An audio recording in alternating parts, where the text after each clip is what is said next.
So what we're gonna do here now, we're gonna go over the steps of how do you apply polymeric sand properly, the right way. Oftentimes, this is one of the major questions that we have from clients and from like installers. Pode deixar no chão. From installers and from people that's in the industry. And today we want to help you and guide you how to do this properly. And Felix is going to go over this step by step with us, what we're going to do right in a minute. So take it over. Okay, so I'm Felix with Techniseal. We're the manufacturers of HP NextGel. So today, thank you again, Bruno, for having me. We're going to actually start from the very beginning in terms of how to install polymeric sand correctly. So although there's a lot of different polymeric sands in the market, I'm just going to say this, all polymeric sands are not equal. Yes, they sweep in the same, they compact the same. The most important thing is about how you actually apply the water for this sand, okay? There's different sands out there. Some require more water, some require less, and other directions. So today we're going to talk about how fast our sand is to actually install compared to our competitors.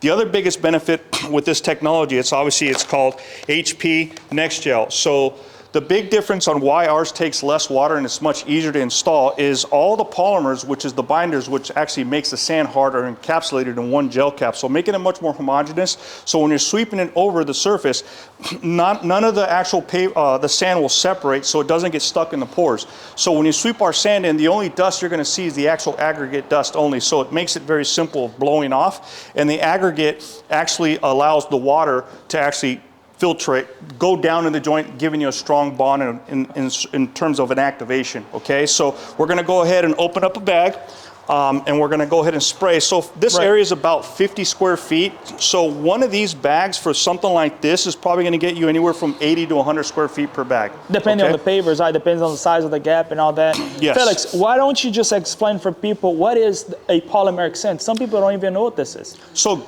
good point. So obviously what he's talking about, polymeric sand, it's part of a joint stabilization product. Although there's many choices, so there's a sealer and there's also polymeric sand. So the sand, basically granule that we take is an aggregate mixed combined with our polymer, which is the actual glue that actually stabilizes the sand. So stabilization is very important because it eliminates erosion, okay? And then also you don't want to track sand into your patio. So choosing the right stabilization property is actually key because, again, there's options. So unlike polymeric sand, contractors use standard sand and then they sweep it in and they compact it and then they apply a sealer on there.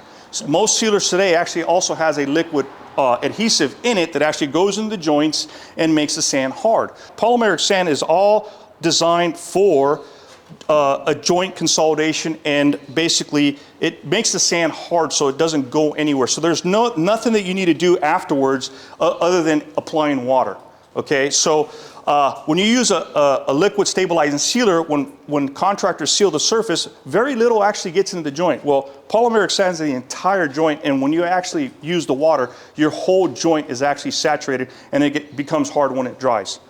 Does that sum up your question? That's perfect. So right now, what we're gonna do first is we're gonna run our compactor over the existing installation before we apply the sand. Correct. And after that, we're gonna open up the bag and then we're gonna spread the sand around, and then we're gonna vibrate once again back and forth with our roller compactor. Correct. And then later we're gonna sweep it out and we're gonna blow the dust away, and then we're going to apply the water. Yes. Is that how we're going to do it? Absolutely. So yes, brought up a good point. So before you actually install any sand whatsoever, it doesn't matter whose polymeric sand you're installing or standard sand, you want to actually compact the pavers to get the pavers to seat down and help with the leveling a little bit. That's why you got an inch of sand underneath. And so yeah, once we do the roller compactor, which we're going to use today, which is one of the greatest inventions that actually helps from the scuffing part, okay? So we're gonna roll it first, and then we're gonna apply the sand.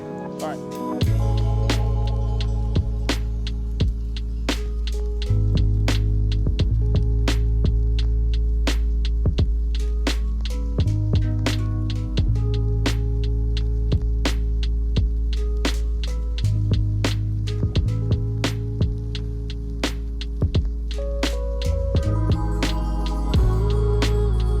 These are a great tool for mainly finishing, okay? So this eliminates you having to use carpet underneath your concrete, underneath your vibrator plate. And then also what I see today is hopefully this kind of changes the mindset. Do not use the sand, polymeric sand, on top of the surface as a buffer as to protect the paver. That's what these types of materials, these roller compactors are. So great tool that you have. I'm glad you have one because those are basically top notch. Yeah.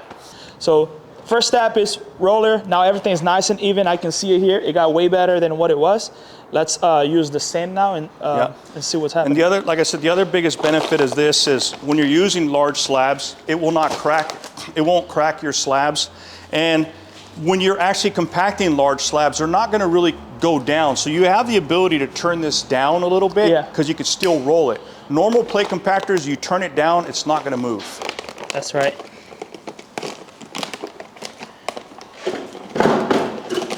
So I recommend when you're doing polymeric sand for a paver like this, it's a very small, tight joint.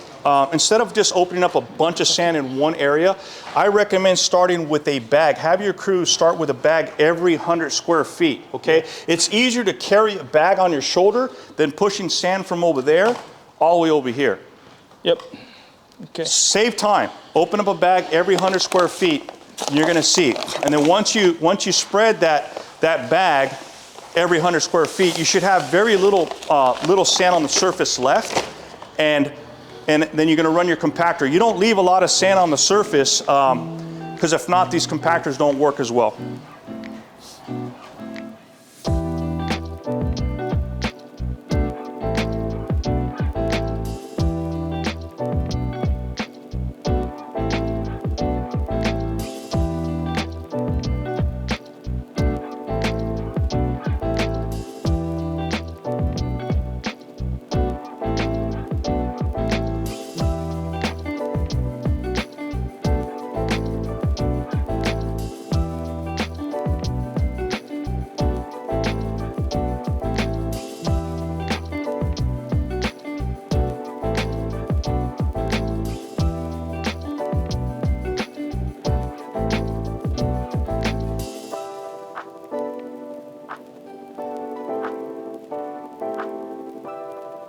See, compacted already a few times, so right now it's just doing the finish work. So doing the finish work in terms of making sure all the joints are filled and then sweeping all the excess off. So I get this question a lot on the outside edges for borders, and I'm sure you do, Bruno, about homeowners complaining about the sand knot, you know, right here. And typically, kind of like this right here, right? Yes. So here's the thing that I found that actually works for that situation, because when you're sanding, obviously there's nothing there, right? So the sand keeps going. So before you sand, I recommend clear silicone. I don't know if you guys use that. I see guys using tape, or they mix it with water, like kind of like a mortar, and then do it by hand. Takes a lot of time. So I honestly wouldn't hurt, like depending on the joint size, because the thicker it's harder, getting a tube of clear silicone. Just go over. Just go over it, and when you sand, it's gonna stick to it. That's good. Makes it faster, okay? So I just want to share that tip. That's good.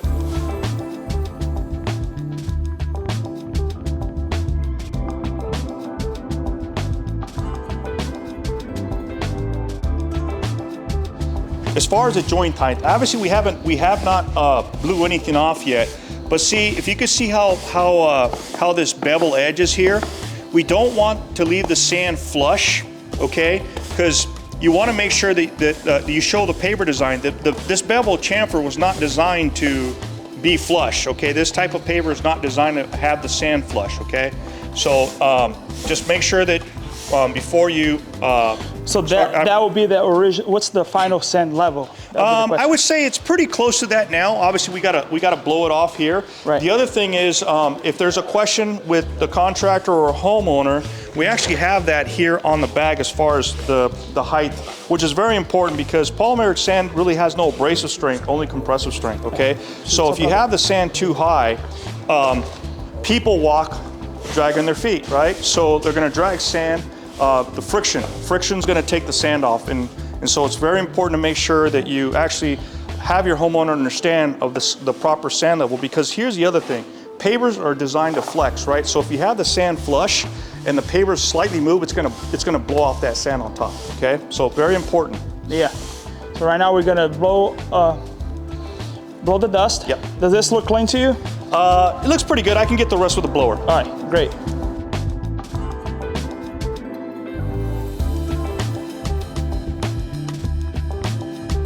right, what's the next step, Felix? So the next step, which is the most critical step, like I told you, there's a lot of different polymeric sands in the market, but the biggest difference is the activation process, okay? Like I said, other brands of polymeric sand require more water.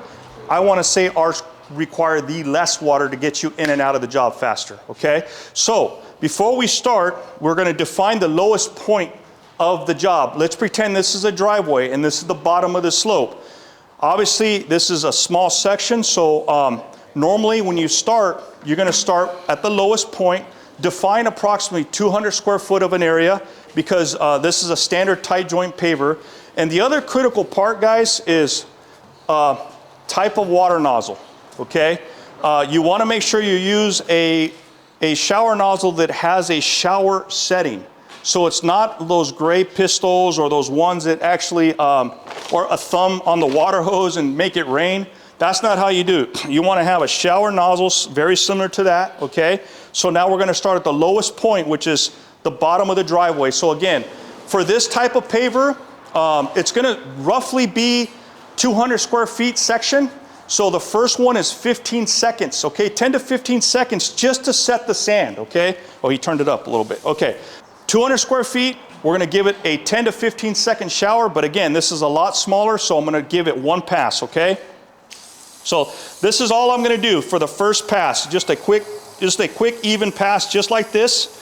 And you're going to notice, I don't know, obviously when you're throwing sand, water on my competitor's sand or any other sand, you get a lot of whitening, a lot of white foam coming out. Yes, so as you can see how much cleaner, and that's based on the technology that we have. So all the polymer is not loose in the bag like our competitors. So I'm going to add one more. So this is the 30-second pass, a lot smaller. There is no real waiting in between. It's a very quick process. There is no rinsing afterwards. This is 2 steps and you're done.